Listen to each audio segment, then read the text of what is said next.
ধ্বংসস্তূপ আর ভাঙা কাচের স্তূপ হয়ে দাঁড়িয়ে আছে ইরানের ইতিহাসের সাক্ষী গোলেস্তান প্যালেস। ইউনেস্কো স্বীকৃত এই বিশ্ব ঐতিহ্যের পরতে পরতে এখন কেবলই বোমার আঘাতের চিহ্ন। তেহরানের এই প্রাসাদে রয়েছে ৩৫০ বছরের পুরনো মার্বেল সিংহাসন বা তখত-ই-মারমার, যা কাজার রাজবংশের ফাতাহ আলী শাহর আমল থেকে টিকেছিল, অথচ এখন সেখানে ছড়িয়ে ছিটে আছে শুধু ধ্বংসাবশেষ। এই ভবনটির নাম তখত-ই-মারমার বা মার্বেল সিংহাসন। এটি ফাতাহ আলী শাহ আমলে প্রায় ৩৫০ বছর ধরে এখানে টিকেছিল। গোলেস্তান প্যালেসের অন্যতম প্রাচীন কাঠামো একটি। শুধু মার্বেল সিংহাসনই নয়, ১৫০ বছরের পুরনো তালারি আয়না বা আয়না হলের ছাদও বিধ্বস্ত। মেঝেতে পড়ে আছে ঝুরঝুরে কাচ আর প্লাস্টিকে মোড়ানো ক্ষতিগ্রস্ত ঝাড়বাতি। ইস্পাহানেও আঘাত হেনেছে মিসাইল। বিশ্বখ্যাত নকশ-ই জাহান স্কোয়ার থেকে মাত্র কয়েকশো মিটার দূরে এই তাণ্ডব চালানো হয়। ঐতিহাসিক গভর্নর অফিস ভবনটি প্রতিটি দেয়াল আর দরজা এখন ক্ষতবিক্ষত হয়ে দাঁড়িয়ে আছে। ইস্পাহান শহরটি কেবল ইরানের মানুষের নয়, এটি সারা বিশ্বের উত্তরাধিকার। এই ঐতিহ্যকে সম্মান জানানো উচিত ছিল, একে কোনোভাবেই আঘাত করা ঠিক নয়। আমাদের এই প্রদেশে ২২,০০০ দর্শনীয় স্থান রয়েছে, যার অনেকগুলোই আন্তর্জাতিকভাবে স্বীকৃত। ইউনেস্কো এই অঞ্চলে বিশ্ব ঐতিহ্যের ভবিষ্যৎ নিয়ে গভীর উদ্বেগ প্রকাশ করেছে। সংস্কৃতি ও ঐতিহাসিক এই সম্পদগুলো রক্ষার দাবি এখন বিশ্বজুড়ে। ইউক্রেনের রাজধানী কিয়েভের হলোসিভস্কি ডিস্ট্রিক্টে এক বন্দুকধারীর গুলিতে অন্তত ৫ জন নিহত হয়েছেন। শনিবার ওই এলাকায় তাণ্ডব চালানোর পর সন্দেহভাজন হামলাকারী একটি সুপারমার্কেটে নিজেকে অবরুদ্ধ করে ফেললে পুলিশের গুলিতে তিনি নিহত হন। দেশের ইন্টেরিয়র মিনিস্টার ইহোর ক্লাইমেনকো জানান, এই হামলায় আরও ১০ জন গুরুতর আহত অবস্থায় হাসপাতালে চিকিৎসাধীন রয়েছেন। এক ভিডিও বার্তায় প্রেসিডেন্ট ভলোদিমির জেলেনস্কি এই ঘটনাকে বর্বরোচিত উল্লেখ করে নিহতদের পরিবারের প্রতি গভীর সমবেদনা জানিয়েছেন। ইউক্রেনের রাজধানী কিয়েভের হলোসিভস্কি ডিস্ট্রিক্টে এক বন্দুকধারী গুলিতে অন্তত ৫ জন নিহত হয়েছে। শনিবার ওই এলাকায় তাণ্ডব চালানোর পর বন্দুকধারী একটি সুপারমার্কেটে নিজেকে অবরুদ্ধ করে ফেললে পুলিশের অভিযানে তিনি নিহত হন। ইউক্রেনের নিরাপত্তা সংস্থা জানিয়েছে, এই ঘটনাটিকে একটি সন্ত্রাসবাদী হামলা হিসেবে তদন্ত করা হচ্ছে। দেশটির ইন্টেরিয়র মিনিস্টার ইহোর ক্লাইমেনকো জানান, এই হামলায় ৫ জন নিহত ও আরো ১০ জন হাসপাতালে চিকিৎসাধীন আছেন। তিনি একজন পেনশনার এবং এই এলাকাতেই বসবাস করেন। তিনি ডেমিভস্কা রাস্তা থেকে হেঁটে আসার সময় ৪ জন নাগরিককে গুলি করেন। পরবর্তীতে দোকানের ভেতরে জিম্মি থাকা আরেক ব্যক্তিকে গুলি করে হত্যা করেন। তিনি আরো জানান, হামলাকারী ৫৮ বছর বয়সী। ৪০ মিনিট ধরে তাকে বোঝানোর চেষ্টা করা হলেও জিম্মিদের একজনকে সে নির্মমভাবে হত্যা করে। মধ্যস্থতাকারীরা প্রায় ৪০ মিনিট ধরে তাকে বোঝানোর চেষ্টা করেছে, সে কোনো কিছুতেই সাড়া দেয়নি। জিম্মিদের একজনকে সে নির্মমভাবে হত্যা করায় তাকে গুলি করার নির্দেশ দেয়া হয়। হামলাকারী অত্যন্ত ঠান্ডা মাথায় এবং খুব কাছ থেকে সাধারণ মানুষকে লক্ষ্য করে গুলি চালিয়েছে বলে জানান ক্লাইমেনকো। সে খুব কাছ থেকে মানুষকে গুলি করছিল। হামলার মুখে সাধারণ মানুষ বাঁচার সুযোগ পায়নি। শনিবার এক ভিডিও বার্তায় ইউক্রেনের প্রেসিডেন্ট ভলোদিমির জেলেনস্কি নিহতদের পরিবার ও স্বজনদের প্রতি সমবেদনা জানিয়েছেন। এই ঘটনায় ১২ বছরের এক কিশোর সহ ১৪ জন আহত হয়েছে জানিয়ে তিনি আরো হতাহতের আশঙ্কা করেন। নিহতদের পরিবার ও স্বজনদের প্রতি আমি গভীর সমবেদনা জানাচ্ছি। এখন পর্যন্ত আমরা ১৪ জন আহত হওয়ার খবর পেয়েছি। দুর্ভাগ্যবশত এই সংখ্যা আরো বাড়তে পারে। এদিকে হামলাকারীর পরিচয় নিশ্চিত হওয়ার পর হতবাক তার প্রতিবেশীরাও। আমি আতঙ্কিত। আমি কল্পনাও করতে পারিনি সে এমন জঘন্য কাজ করতে পারে। সন্দেহভাজন ওই ঘাতক সামাজিকভাবে ছিল চরম বিচ্ছিন্ন। প্রতিবেশীদের সাথে তার সম্পর্কের ধরন এবং দৈনন্দিন আচরণের বিষয়টি উঠে এসেছে তার প্রতিবেশী হানার কণ্ঠে। সে কারোর সাথে কথা বলতে চাইতো না। যখন আমি বাইরে বসে থাকতাম সে আমাকে শুধু হালকা সম্ভাষণ জানিয়ে দ্রুত নিজের কাজে চলে যেত। প্রতিবেশী বা অন্য কারোর সাথেই তার ঘনিষ্ঠতা ছিল না। কিয়েভে ওই সন্দেহভাজন ব্যক্তির নামে নিবন্ধিত একটি অ্যাপার্টমেন্টে অগ্নিকাণ্ডের খবরও পাওয়া গেছে বলে জানিয়েছেন প্রসিকিউটর জেনারেল রুসলান ক্রাফচেনকো। ইরান ও আমেরিকার উচ্চ পর্যায়ের আলোচনা নিয়ে বিশ্ববাসীর প্রত্যাশা থাকলেও বাস্তবে পরিস্থিতির উন্নতি নেই। আন্তালিয়া ডিপ্লোমেসি ফোরামে ইরানের উপপররাষ্ট্রমন্ত্রী সাইদ খাতিবজাদে জানান, আমেরিকা একের পর এক পরস্পর বিরোধী কথা বলছে। তাদের এই ম্যাক্সিমালিস্ট বা সর্বোচ্চ দাবি আদায়ের মানসিকতা আলোচনার পরিবেশকে নষ্ট করছে। ইরান বারবারই জোর দিচ্ছে তারা আন্তর্জাতিক আইনের বাইরে গিয়ে কোনো বিশেষ চুক্তিতে আবদ্ধ হবে না। তারা পারমাণবিক চুক্তির অধিকার থেকে বিচ্যুত হতে নারাজ। As soon as we agree, there was significant, actually progress made, but then this maximalist approach by the other side trying to make Iran an exception in international law prevented us to reach an agreement. Hormuz প্রণালীর পরিস্থিতি নিয়েও উত্তেজনা কমছে না। Iran দাবি করেছে যুদ্ধবিরতির শর্ত মেনে তারা বাণিজ্যিক জাহাজ চলাচলের অনুমতি দিয়েছিল, কিন্তু আমেরিকার অসহযোগিতার কারণে সেখানে আবার অস্থিরতা তৈরি হয়েছে। অন্যদিকে ইস্তানবুলের ফোরামে রাশিয়ার পররাষ্ট্রমন্ত্রী সের্গেই ল্যাভরভ এক ভিন্ন সুর শুনিয়েছেন। তিনি মনে করেন এখন সময় এসেছে আমেরিকার সাথে অর্থনৈতিক সম্পর্কের ভবিষ্যৎ নিয়ে আলোচনার। যদিও ইউক্রেন সংকট নিয়ে মতপার্থক্য এখনো গভীর, তবুও তিনি মনে করেন একটি আলোচনার সুযোগ রয়েছে। আমার মনে হয় আমেরিকার সাথে আমাদের অর্থনৈতিক সম্পর্কের ভবিষ্যৎ নিয়ে কথা বলার সময় এসেছে। তারা সবসময় বলে ইউক্রেন ইস্যু মিটে গেলে আমাদের মধ্যে পারস্পরিক সহযোগিতার অবারিত সুযোগ তৈরি হবে। তাই আমরা জানতে চাই তারা আসলে কি ভাবছে। তিনি দুর্বল বলে মন্তব্য করেছেন, যদিও তাতে সরাসরি হস্তক্ষেপ না করার আশ্বাস দিয়েছেন। ইউরোপের ভূরাজনীতিতে রাশিয়ার এই কূটনৈতিক অবস্থান আন্তর্জাতিক সম্পর্কে ফেলতে পারে বড় প্রভাব। একদিন আগেই লেবানন ও ইসরায়েলের যুদ্ধবিরতির জেরে হরমুজ প্রণালী খুলে দেওয়ার ঘোষণা দেওয়া হলেও 24 ঘন্টা পার হতে না হতেই আবারও তা বন্ধের ঘোষণা দিল তেহরান। শনিবার সকালে ইরানের ইসলামিক রেভলিউশনারি গার্ড কর্পের এক বিবৃতিতে জানানো হয়, এই কৌশলগত জলপথের নিয়ন্ত্রণ এখন সম্পূর্ণভাবে সশস্ত্র বাহিনীর অধীনে। আমেরিকা বারবার প্রতিশ্রুতি ভঙ্গ করেছে এবং অবরোধের নামে জলদস্যুতা চালাচ্ছে। এই পরিস্থিতিতে হরমুজ প্রণালীর নিয়ন্ত্রণ আমাদের সশস্ত্র বাহিনীর কঠোর ব্যবস্থাপনায় ফিরে এসেছে। যতদিন না তারা ইরানের জাহাজের পূর্ণ চলাচলের উপর বিধিনিষেধ তুলছে, এই অবস্থা অপরিবর্তিত থাকবে। তেহরান বলছে সদিচ্ছা দেখিয়ে তারা কিছু বাণিজ্যিক জাহাজ চলাচলের অনুমতি দিলেও ওয়াশিংটনের উস্কানিতে পরিস্থিতি পাল্টে গেছে। এদিকে হরমুজ প্রণালীতে একটি ট্যাঙ্কারে আইআরজিসির গানবোট থেকে গুলি বর্ষণের অভিযোগ তুলেছে ব্রিটিশ মেরিটাইম সংস্থা ইউকেএমটিও। এর আগে হরমুজ প্রণালী খুলে দেওয়ার ঘোষণায় শত শত জাহাজ প্রণালীটি পার হওয়ার চেষ্টা করে, কিন্তু শনিবার অধিকাংশ জাহাজ প্রণালীর উভয় দিক থেকেই ফিরে যেতে বাধ্য হয়। এদিকে উত্তেজনার আরেক কারণ ইরানের সমৃদ্ধ ইউরেনিয়াম। প্রেসিডেন্ট ডোনাল্ড ট্রাম্প দাবি করেছেন ইরানের 60% সমৃদ্ধ ইউরেনিয়াম ওয়াশিংটনের নিয়ন্ত্রণে আসবে। তবে সেই দাবিকে হাস্যকর বলে উড়িয়ে দিয়েছে তেহরান। পররাষ্ট্র মন্ত্রণালয়ের মুখপাত্র ইসমাইল বাঘেই বলেন, বিষয়টি কখনোই উত্থাপনই করেনি ওয়াশিংটন। হস্তান্তরের দাবি তো পুরোপুরি ভিত্তিহীন। ইরানের সমৃদ্ধ ইউরেনিয়াম কোনো অবস্থাতেই অন্য কোথাও স্থানান্তর করা হবে না। ইরানের প্রতিটি ইঞ্চি মাটি আমাদের কাছে যতটা গুরুত্বপূর্ণ এবং পবিত্র, এই বিষয়টিও আমাদের কাছে ঠিক ততটাই গুরুত্বপূর্ণ। এই বিষয়টি কখনোই আলোচনায় আসেনি। ইরানের পার্লামেন্ট স্পিকার মোহাম্মদ বাঘের ঘালিভাভ হুঁশিয়ারি দিয়েছেন, ইউএস অবরোধ বহাল থাকলে হরমুজ প্রণালী কোনোভাবেই উন্মুক্ত থাকবে না।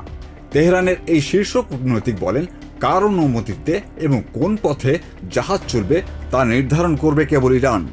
এক্সপোস্টে ঘালিভাভ বলেন, ইউএস প্রেসিডেন্ট 1 ঘন্টায় 60টি দাবি করেছেন, যার সবগুলোই ছিল মিথ্যা।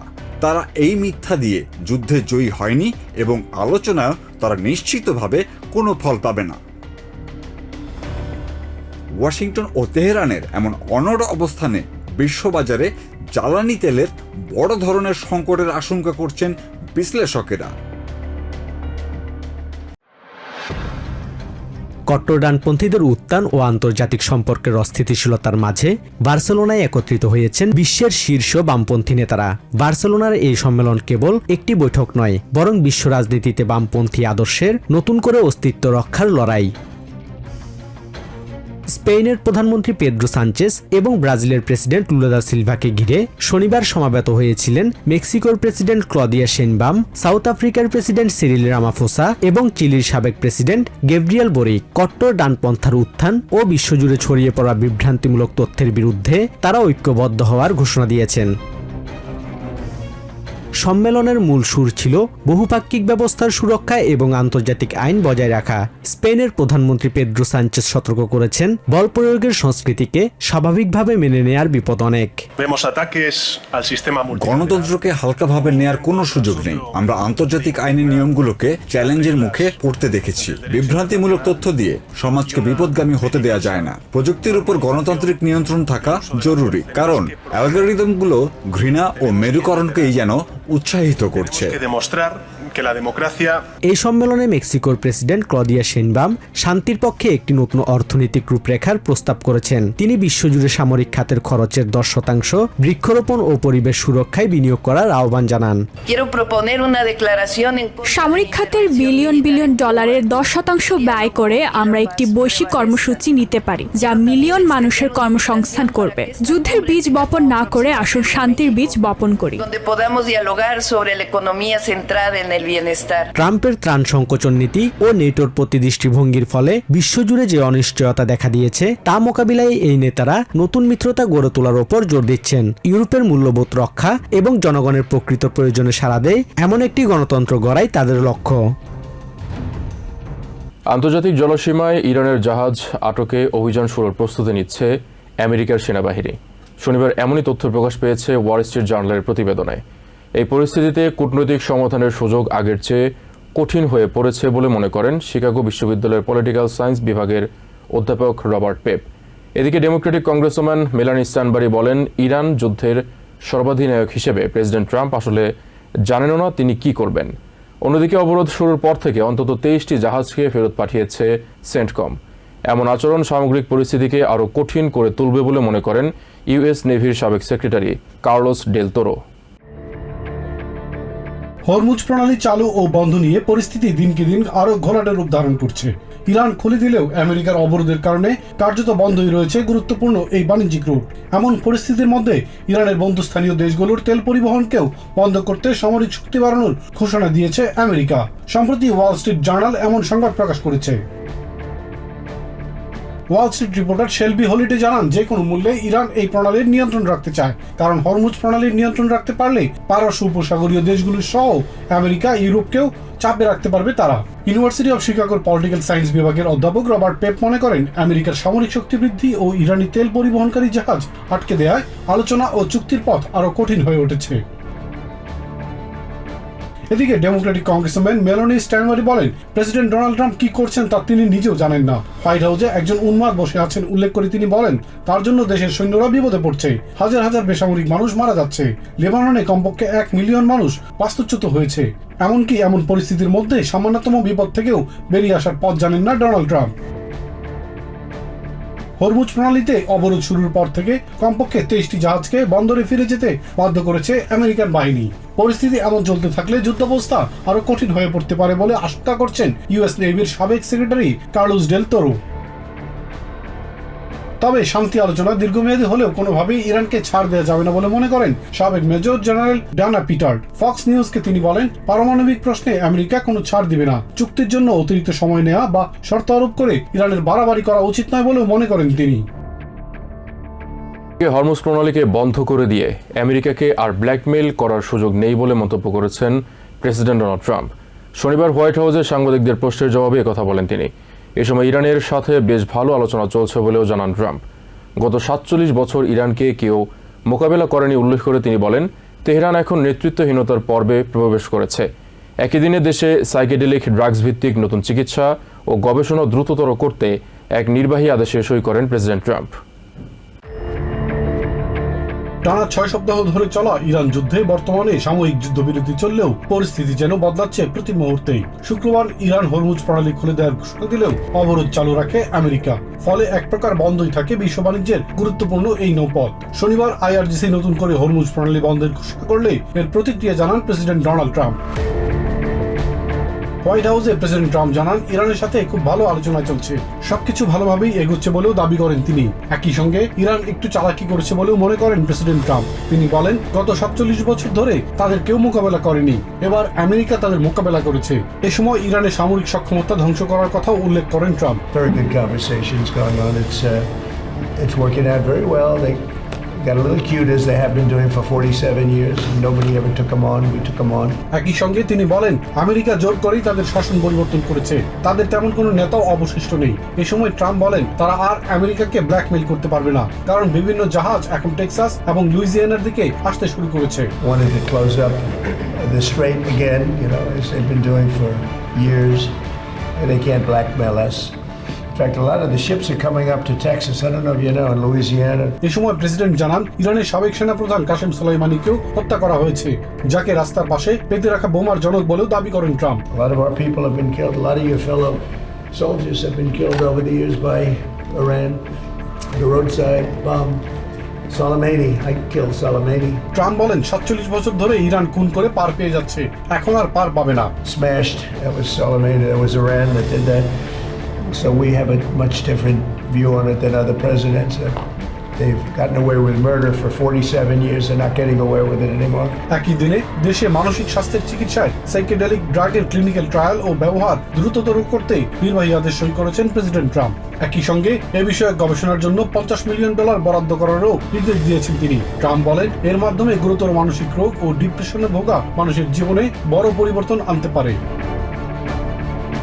ইরানের সাথে আমেরিকার দীর্ঘমেয়াদী এবং কার্যকর চুক্তি হওয়া এখন সময় সাপেক্ষ বলে মন্তব্য করেছেন সাবেক কূটনীতিক অ্যালেন আয়ার।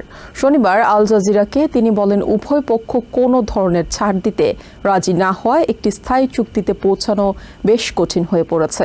অন্যদিকে মিডল ইস্ট ওয়ারজোনের সাবেক CIA station chief Dan Hoffman জানান চুক্তির বিষয়টি এখন আর আলোচনার টেবিলে সীমাবদ্ধ নেই। তিনি মনে করেন হরমুজ প্রণালী বন্ধ রাখার মাধ্যমে ইরান মূলত আমেরিকার উপর চাপ সৃষ্টি করে নিজেদের দাবিগুলো পূরণের চেষ্টা করছে। 2015 সালের JCPOA বা ইরান পারমাণবিক চুক্তির লক্ষ্যে গঠিত আমেরিকান প্রতিনিধি দলের সদস্য অ্যালেন আয়ার জানান ইরান হরমুজ প্রণালী কখনোই উন্মুক্ত করেনি। তার মতে দাবি আদায় না হওয়া পর্যন্ত ইরান এই অঞ্চলটিকে একটি কৌশলগত অস্ত্র হিসেবে ব্যবহার করবে। আল জাজিরাকে দেয়া এক সাক্ষাৎকারে সাবেক এই কূটনীতিক আরও জানান আমেরিকা এবং ইরান একটি স্থায়ী চুক্তি থেকে অনেক দূরে অবস্থান করছে, কারণ উভয় পক্ষের মধ্যে এখনো বেশ কিছু মৌলিক পার্থক্য রয়ে গেছে। অ্যালেন আয়ার জানান যুদ্ধের পর যদি কোনো চুক্তি হয় তবে তা যুদ্ধহীন অবস্থার চেয়ে খারাপ কিছুই হবে। তিনি বলেন আলোচনা চলাকালীন আমেরিকা 2 বার ইরানকে আক্রমণ করার ফলে এখন আর ভালো কোনো চুক্তি হওয়ার পরিস্থিতি নেই। তিনি আরো যোগ করেন বর্তমান পরিস্থিতি মোটেও 2015 সালের মতো নয়। তার মতে ট্রাম্প প্রশাসন ইরানের পারমাণবিক কর্মসূচি পুরোপুরি নির্মূল করতে চায়, যা ইরান কখনো মানবে না। এছাড়া ইরানের বর্তমান নেতৃত্ব আগের চেয়ে অনেক বেশি কঠোর এবং সামরিক ভাবাপন্ন বলেও মনে করেন তিনি। অন্যদিকে ফক্স নিউজকে দেয়া এক সাক্ষাৎকারে মিডল ইস্ট ওয়ার জোনের সাবেক CIA station chief Dan Hoffman জানান আলোচনা সবসময় কূটনীতির মাধ্যমে হয় না। তার মতে আলোচনার টেবিলে সুবিধা পাওয়ার জন্য হরমুজ প্রণালী বন্ধ করার বিষয়টিকে ইরান দর কষাকষির অস্ত্র হিসেবে ব্যবহারের চেষ্টা করছে। ড্যান হফম্যান বলেন ইরান ইচ্ছাকৃতভাবে চুক্তি নিয়ে আশাবাদের পরিবেশ তৈরি করেছিল। এখন উদ্দেশ্যমূলকভাবে প্রেসিডেন্ট ট্রাম্পের ভাবমূর্তি ক্ষুণ্ণ করতে এবং মিত্রদের সঙ্গে আমেরিকার সম্পর্কে ফাটল ধরাতে তারা আবার পিছিয়ে গেছে। তিনি আরও উল্লেখ করেন ইরানিরা হয়তো নিজেদের ইতিহাসে খুব বেশি যুদ্ধে জয়ী হতে পারেনি, তবে দর কষাকষিতে তারা বেশ দক্ষ। তাই যত দ্রুত একটি স্থায়ী চুক্তির আশা করা হচ্ছিল তত দ্রুত এটি সম্ভবত পাওয়া যাবে না বলেও জানান তিনি। ব্রিটেনের লন্ডনে টুইট রান 2026-এ অংশ নিতে শনিবার জড়ো হয়েছিলেন প্রায় 1000 সাইকেল আরোহী। টুইড ফেব্রিক নামক এক ধরনের বিশেষ পোশাক পরিহিত এসব সাইকেল আরোহীরা লন্ডনের প্রায় 15 মাইল পথ পাড়ি দেন। কেউ কেউ আবার 19 শতকের শেষ ভাগে জনপ্রিয় হওয়া প্রাচীন প্রেনিফার্ডিং সাইকেল চালাচ্ছিলেন। এমন আয়োজনের মধ্য দিয়ে প্রায় 2 শতাব্দী আগে ফিরে গিয়েছিল ব্রিটিশ রাজধানী। আয়োজকরা টুইড রানকে অভিহিত করেছেন ব্রিটিশ খামখেয়ালিপনার শ্রেষ্ঠ নিদর্শন হিসেবে।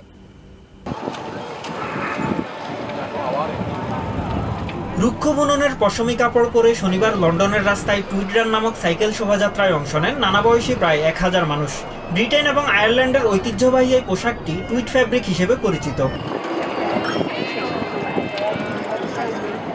এই আয়োজনের অন্যতম আকর্ষণ ছিল 19 শতকের শেষের দিকে এবং 20 শতকের শুরুর দিকে জনপ্রিয় হওয়া পেনি ফার্দিং সাইকেল। বিশাল আকৃতির সামনের চাকা এবং পেছনের ছোট চাকার কারণে সাইকেলটির নাম রাখা হয়েছিল ভিন্ন ভিন্ন আকারের দুটি ব্রিটিশ মুদ্রার নামে।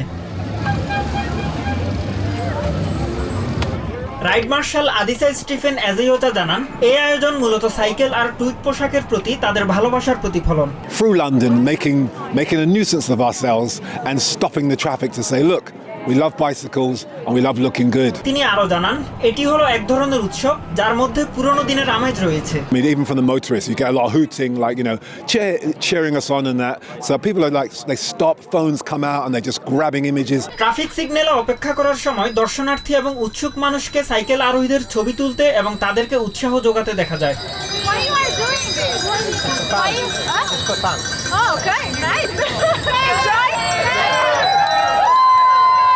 টুইট রানে অংশগ্রহণকারীদের পোশাকে ঐতিহ্যের পাশাপাশি ছিল সৃজনশীলতার ছোঁয়া। ইউনিয়ন জ্যাকেট পরে নিজের মেয়েকে নিয়ে টুইট রানে অংশ নেয়া বিল পোলার্ড নামের এক সাইকেল আরোহী জানান তার অনুভূতির কথা। It's British eccentricity at its finest, isn't it?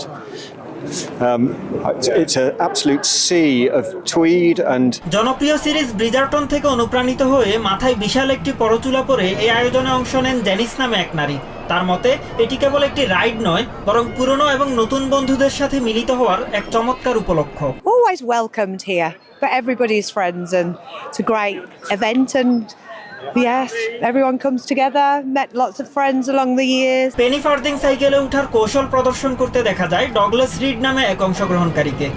Take a good few scoops to get the bike rolling and then you hop all the way up onto the saddle. পথচারী এবং দর্শনার্থীদের বিস্মিত করে প্রায় 15 মাইল দীর্ঘ পথ অতিক্রম করেন সাইকেল আরোহীরা। সেন্ট্রাল লন্ডনের ট্রাফিকের মধ্য দিয়ে তারা আঁকাবাঁকা পথে এগিয়ে যেতে থাকেন। আয়োজকরা জানান, বছরের পর বছর ধরে চলা এই ইভেন্টের জনপ্রিয়তা দিন দিন বাড়ছে।